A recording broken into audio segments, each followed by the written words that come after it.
أعوذ بالله من الشيطان الرجيم. بسم الله الرحمن الرحيم.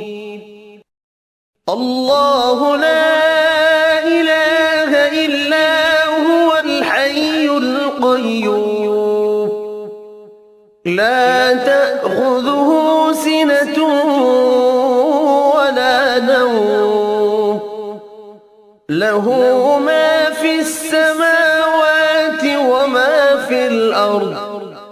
من ذا الذي يشفع عنده إلا بإذنه، يعلم ما بين أيديهم وما خلفهم، ولا يحيطون بشيء من علمه إلا بما شاء. وسع كرسيه السماوات والأرض، ولا يؤوده حفظهما وهو العلي العظيم.